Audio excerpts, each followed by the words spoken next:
going on, guys? It's Grun here again, and another video, another commentary. This time, not about the gameplay. I'm probably gonna put two videos together here, at least two videos, maybe some extra footage as well, maybe some rage quits after being scored on, because I've been trying to do the smoove challenge for a bit here, and I've just been having the worst luck possible. Fucking Kevin Garnett has been just, he's been horrible, man. Turnaround jumpers that are automatic, tough shots that he shouldn't hit that he does. It's just absolutely horrible. I don't know what it is. Maybe it's because it's the pro difficulty of the demo. Kevin KG's just, I don't know, man. He's a monster in this game. But anyways, so yeah, it's gonna be footage of 2 games at least, probably more. But yeah, so this is gonna be pretty long, so I should probably get started. Anyways, what I'm going to be talking about is the My Player, or I guess they're calling it My Career now. And I'm just going to be talking about some of the new features and what I think of them, what I'm going to do with My Player, hopefully. So yeah, first thing they've changed is that you're going to no longer start in the at a training camp. Basically, what they're doing, long story short, is they're getting rid of. Obviously, they had no draft combine this year, so instead, basically, the draft combine is in the actual game, and that's pretty awesome. It kind of sucks that we didn't get to have a draft combine before the game came out, but we also saved, $6 on buying it, so it's a trade-off. It's cool, whatever. I'm down as long as they kept it. This makes it nice, so you can pretty much always guarantee if you make a new My Player is going to get drafted without having to go load up that draft combine, It's building the game now, so that's cool.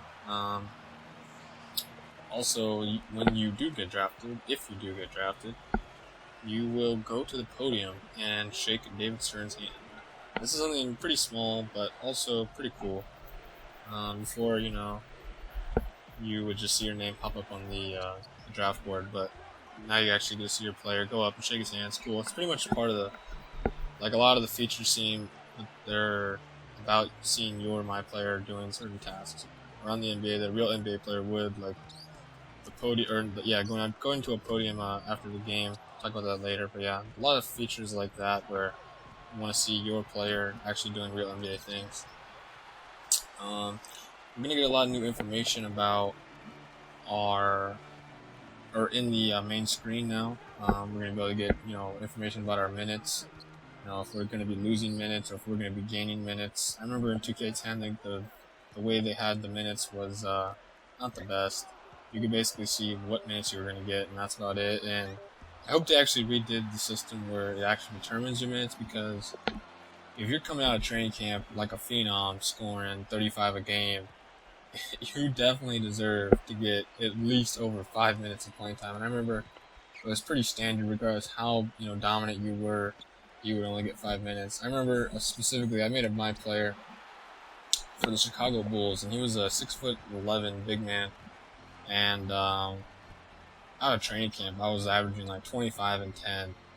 And when you're averaging 25 and 10, the Bulls at the time needed a big man, especially a go-to scoring big man. Definitely, I should have been at least starting off with 20 to 30 minutes for that game. That first game, in my opinion, I don't know. But instead, I was getting like 5 minutes and barely any playing time.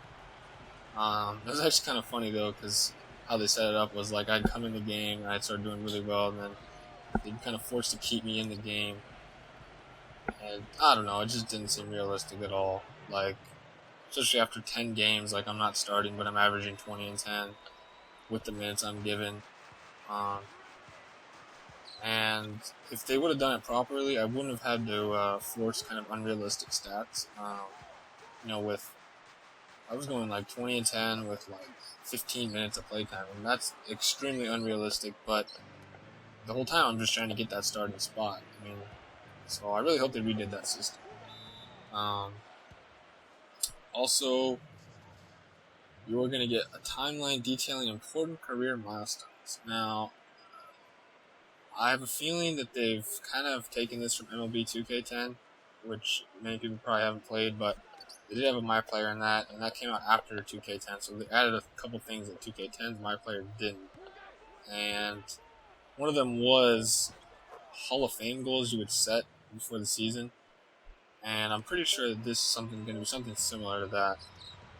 Also, it's probably just going to be like basic season goals, which they also had in MLB 2K10, which was like get, for obviously for this, it's going to be like get like however many certain assists before the end of the season or by the end of the season. So pretty cool. Probably get some skill points for that. It's a good goal to work for. Besides, the real NBA season goals like MVP or championship and whatnot. Next up would be endorsements.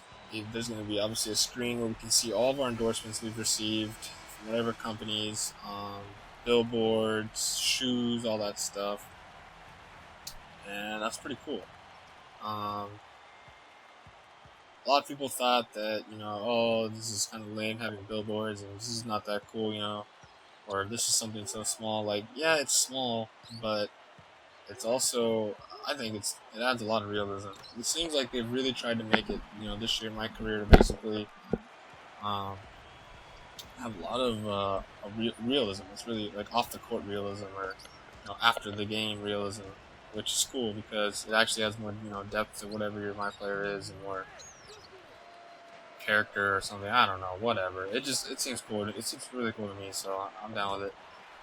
Obviously, like most people, I still hope they focus on the gameplay. There's a lot of stuff that need to be fixed with the gameplay. And from what I've seen with the demo and the videos that have been released, it looks pretty improved, definitely. Next up would be they added some new things that you could get when it comes to the grade. The rewards for upping your grade, your teammate grade. First being pass leading to an assist / foul. This is really good. I mean, I can't tell you how many times you'll drive to the basket, dish it out to the perimeter, and that perimeter player will make one extra pass to a wide open guy, and that whole play wouldn't have happened unless you set it up. So it's cool you're gonna get reward for that. Also, pass to a foul. That's great. You pass it to a perfect pass to a teammate who's like on a fast break and he gets fouled. You didn't get anything for it. Now you will. That's cool. Both make sense. Both really good ads. Next up would be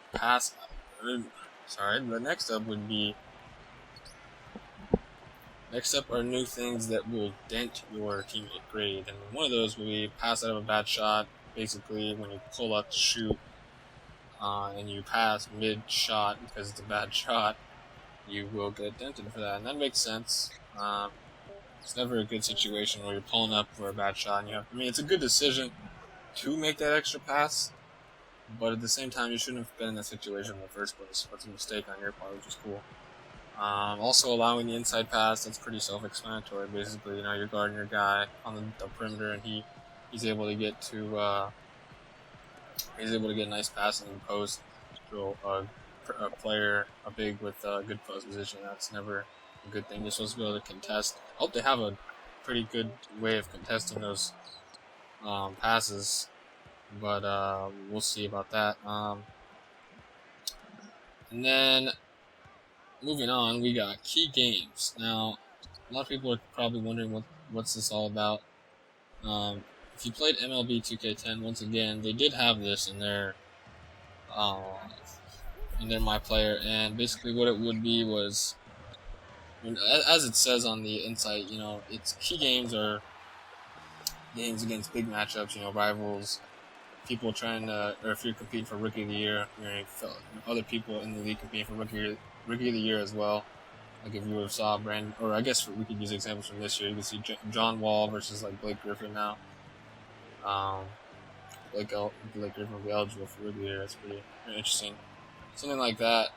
When those two go head to head, that's considered a key game. And the only bad side about this, the good side is you get double skill points for it, which is cool. But the bad side is if you're like 5 seasons in and you're trying to simulate through a majority of the season, a lot of key games can pop up. I mean, especially MLB 2K10, I remember this. Like a lot of key games would pop up and be really obnoxious when you just want to sim through the season. And so I hope that's not the case. I hope I don't expect it to be any different. unless they somehow add a feature where you can turn key games off. This will probably be an issue, but it's not a huge issue. It's kind of annoying. So yeah. And next up, we got attribute caps, which is definitely, I mean, everyone wanted. This is something they definitely listened to the community on, and definitely good to have in the game. You never want to see 7'5" centers running around 99 speed, just dunking on everyone and shooting threes like no other. It's obnoxious. It wasn't realistic. It ruined crew games. It ruined pickup games. It wasn't fun at all. And so yeah, that's a no-brainer change. That's awesome. Glad they listened about that. Adjustable quarter length is sim quarter length. They had adjustable quarter length, obviously. They didn't have sim quarter length because there was no simming. But since they're bringing simming into this game, where you can sim to the end of games now, obviously you're going to need to be able to determine, or obviously the simming needs to line up with the actual quarter length, you know. So there's no stat difference between the two. And it says that they didn't mention actually simming full games, which I hope they add, because there are games that you just don't want to play. They're just middle of the season. They're just a waste of time. No one wants to play them against a matchup that's is not going to be a good competition or whatever. Press for time. Some people don't have all the time in the world to play 82 game seasons and over, because I definitely plan on going more than one season with my player, my player. So I hope they allow simming of full games. I'm pretty sure they will. They did in MLB 2K10, so I'm assuming they will. Also, skill point buyback. That's interesting. This is a cool addition. I never really would have needed something like this. When I made a decision with the skill points, I was pretty, confident in that decision. I would make sure it was a good decision before I even made it. But it's cool, if you realize, like, wow, this attribute isn't doing anything for me. You can get your skill points back. I guess 75% of them back, which is cool. And then finally, scaled in-game goals. This basically means, this was an issue last year, definitely, because all the goals were set to 5-minute quarters, and when they patched in the ability to change the quarter length, after they realized how ridiculous it was to not be able to do that, it's funny, I actually remember on the 2K forums, like, I think it's like the night before it came out, some people had, or maybe 2 days or something, people had got the game early, and a user by the name of Ken North specifically had videos up of the My Player and showing that he couldn't at least figure out how to change the quarter length. And I remember the first way to do it originally was, what's it called? You had to change it. You had to go to like options, gameplay before you even started My Player and change it then, and then it would have worked. But yeah, it was a big nightmare. I remember posting a lot about they need to change this, it was going to ruin the game mode. And they ended up having it in the day 1 patch, so that was good. But yeah, back to scaled in-game goals. Scaled in-game goals are basically, last year they had it where all the goals were for 5-minute quarters, and that was terrible because barely anyone played on 5-minute quarters. I remember I played on like 9 to 10-minute quarters, and none of the goals were realistic. They were all like get 2 assists, and it's like, okay, I'm averaging 10 assists. They weren't difficult at all, so yeah, it's good that they scaled them. And yeah, so that about does it for the My Career. Oh wait, almost forgot. The most important, not the most important, but a big feature nonetheless, is the ability to take the podium after a game. This is awesome. This lets you decide your personality, if you're going to screw your teammates over, be egotistical, be a Tim Duncan or be a Kobe, completely opposite personalities. There's so many different personalities around the NBA. You get to really define your own, and that's really, really cool. I'm not going to stress this enough. I really, really love this feature, and I definitely can't wait to see, what kind of reactions I'll get from my certain actions. I still haven't decided what route I'm going to go, but we'll see. It'll probably depend on my stat line. If I'm not doing too hot, I'm not going to be cocky about, my crappy stat line. So, and new video coming soon about the Jordan Challenge. I'll discuss that. And yeah, thanks for watching. Subscribe.